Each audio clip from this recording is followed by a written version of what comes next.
tout le monde, bienvenue dans une nouvelle vidéo. Alors aujourd'hui je vais vous faire une vidéo tag. Ça fait je crois super longtemps que j'en ai pas fait. J'en ai vu plein concernant les livres sur pas mal de chaînes auxquelles je viens de m'abonner. Et voilà, ça m'a donné vraiment envie de les faire. Donc je sais que ces tags sont là sur YouTube depuis super longtemps, mais je les avais pas fait, j'avais envie de le faire pour une fois.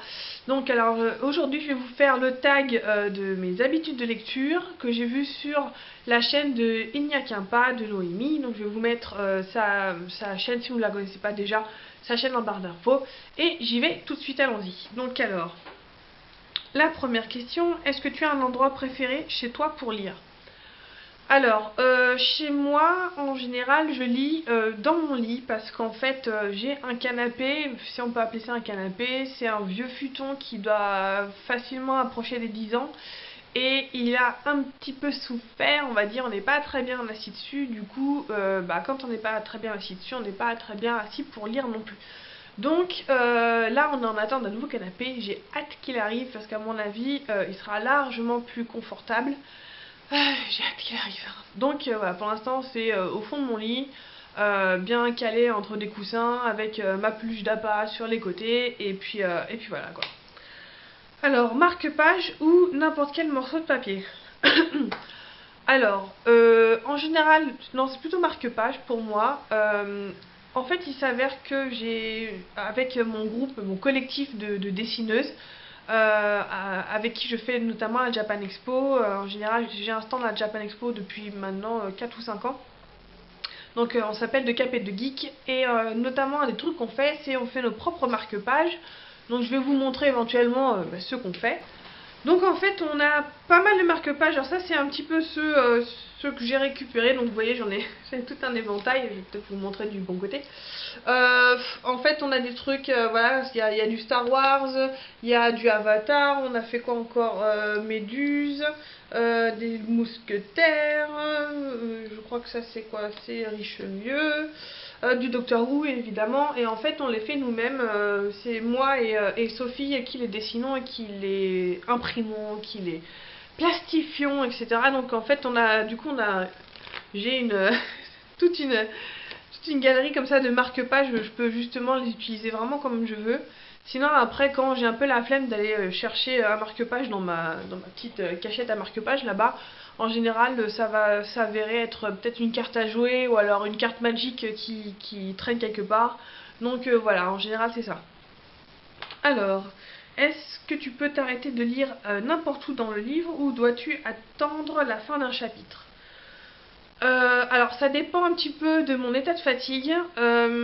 Je préfère m'arrêter à la fin d'un chapitre parce que tout simplement c'est beaucoup plus simple après pour savoir où est-ce qu'on repart. Parce que c'est surtout ça le souci, c'est voilà, quand on s'arrête en plein milieu d'une page, où est-ce qu'on s'était arrêté, est-ce que c'est au début de la page ou à la fin, au début d'un chapitre, d'un paragraphe, lequel. En général, on passe facile 5 minutes à essayer de se souvenir où est-ce qu'on s'était arrêté. Si on a de la chance, on s'en souvient, mais en général, c'est pas le cas. Quand on s'arrête évidemment à la fin d'un chapitre, hop, c'est bon, le lendemain, on sait où est-ce qu'on commence, c'est pas compliqué. C'est parfait. Maintenant, j'avoue que des fois, quand je lis donc le soir dans mon lit, il y a des fois où j'ai les yeux qui tombent et je m'arrête quand je peux à la fin d'une phrase et puis voilà, à la fin d'un paragraphe parce que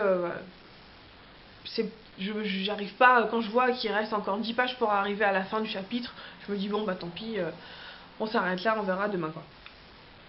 Alors, est-ce que tu manges ou bois quand tu lis ? Non, parce que je sais pas, j'emmène pas mon frigo avec moi sur mon lit, donc du coup, non, peut-être j'ai sans doute ou peut-être une tasse de thé à côté sur ma table basse ou une bouteille d'eau, histoire que j'oublie pas de m'hydrater. Mais sinon, je dois dire que non, je suis pas trop. C'est plus peut-être quand je travaille sur des dessins ou sur mon ordinateur où j'ai peut-être une boîte à bouffer à côté ou encore ça m'arrive pas des masques, je suis pas trop du genre à grignoter, mais ouais c'est peut-être plus à boire, je dirais, à boire de l'eau, du thé ou un chocolat chaud, ce genre de choses quoi. Alors, musique ou télévision en lisant ? Télé, non, pas trop. Encore une fois, j'ai pas la télé dans ma chambre, donc voilà, comme ça c'est réglé. Et puis en général, quand on met la télé, on a tendance peut-être à avoir les yeux qui s'échappent un petit peu pour voir ce qui se passe quand ça bouge. Mais non, mais par contre, non pas de télévision, mais par contre de la musique, ça m'arrivait souvent parce que pendant tout un temps, j'ai pris et les transports en commun, le train pour aller au travail. Et en général, dans le train, bah, je mets mes oreilles, oui, je disais mes oreilles, merci. Je mets mes oreillettes, j'écoute ma musique, et souvent, ça m'arrive d'éteindre mon lecteur MP3 pour garder mes oreillettes dans les oreilles parce que ça me m'éloigne du monde extérieur, on va dire, donc je suis vraiment dans ma bulle et ça me permet de mieux me concentrer sur ma lecture, mais des fois ça m'arrive aussi de pas du tout arrêter le lecteur MP3 et puis du coup d'avoir une espèce de bande son un peu improbable sur le bouquin que je lis. Des fois ça match, des fois ça match pas trop, des fois justement ça me détache un petit peu de ma lecture et des fois je suis complètement dedans, ça dépend vraiment des cas en fait. Alors ensuite, sixième question, un livre à la fois ou plusieurs? Alors, il m'arrivait de faire les deux, d'avoir plusieurs livres de front, mais je dois avouer que en général, il y en a toujours un que je lâche parce que j'ai moins envie de le lire par rapport à l'autre. Mais c'est peut-être j'en commence un deuxième quand l'envie de lire le premier s'estompe en fait. Mais je suis plus tendance à voilà, je commence un truc, je finis et puis c'est tout. Si j'en lis deux, ça veut dire que peut-être le premier il y a de grandes chances que je l'abandonne en fait. Ou alors ce sont peut-être une lecture en français, une lecture en anglais, c'est possible.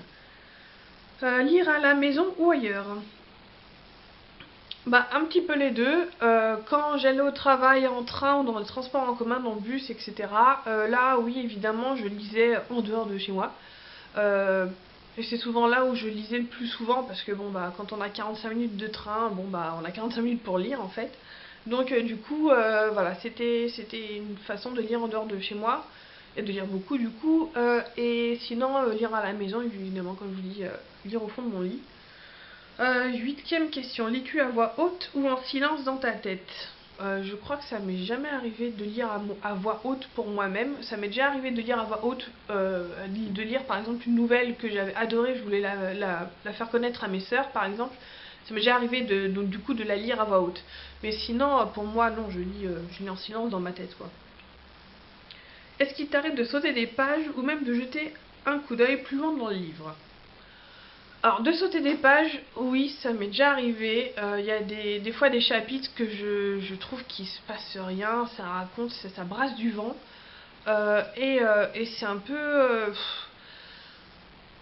Voilà, on a juste l'impression que voilà, c'est un remplissage de pages et on a hâte d'arriver au chapitre d'après. Mais euh, peut-être qu'on a loupé des trucs entre temps, je ne sais pas, mais en tout cas, oui, ça m'est arrivé dernièrement là dans le Trône de Fer que j'ai lu dans le tome 3.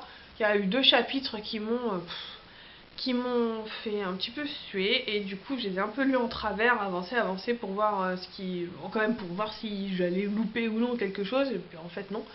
Mais voilà, donc ça m'est arrivé de sauter même carrément des chapitres entiers. Je me souviens je crois que c'était Notre-Dame de Paris. Dans Notre-Dame de Paris, oh, putain, ça fait longtemps que je l'ai lu, je devais avoir 15 ans à l'époque, donc ça va faire plus de 15 ans que je l'ai lu.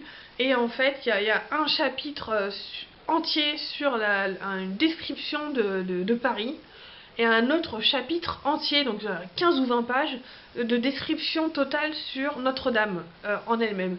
Et je me souviens que ces chapitres-là m'étaient tombés des mains, je les ai avancés, je suis passée à la suite parce que... trop c'est trop quoi.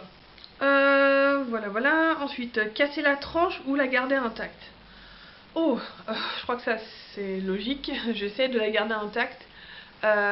Souvent, quand les reliures sont pas super bien faites, il suffit de le craquer, de... Entends, ça me fait mal. Ça me fait mal à l'intérieur, rien que d'entendre ça pour le livre, quoi.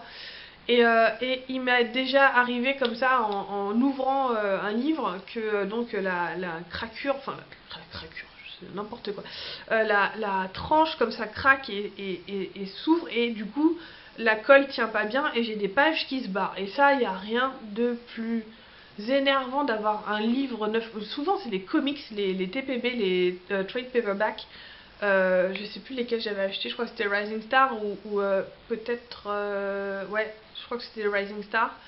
Voilà, on les ouvre, on les a jamais encore ouverts, on vient de les acheter, on les ouvre et il y a des pages qui se barrent. Et alors là, ça, voilà, vous avez mis 15 ou 20 euros en l'air quoi. Et ça, c'est juste énervant quoi. Alors, est-ce que tu écris dans tes livres? Non, j'ose même pas corner la page pour mettre un marque-page. Rien que ça m'énerve. Même quand je prends un bouquin à la bibliothèque, que je vois qu'il y a une page de cornet, je trouve ça irrespectueux pour le livre, j'ai horreur de ça. Encore plus surligné ou souligné dans un livre, oh, il y a une seule fois où j'ai fait ça, j'étais au collège, c'était un bouquin qu'on lisait, c'était en quelle classe? En cinquième peut-être? On lisait Les 10 petits nègres d'Agatha Christie et en fait j'avais tout surligné, tous les trucs importants, les personnages, les morts, etc. Et j'avais encadré le nom de l'assassin à la fin. J'avais carrément fait sur la couverture, enfin là où il y a justement, c'est blanc, on pouvait écrire.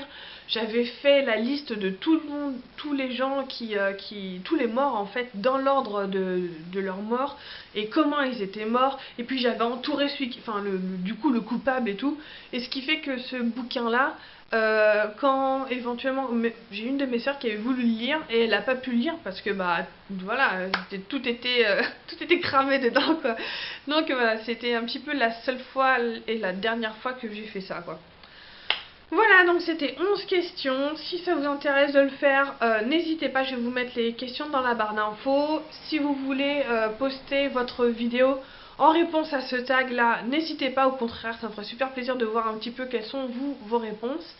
Et puis bah voilà, je vous souhaite une bonne journée et je vous souhaite un bon week-end bientôt et à très bientôt, ciao!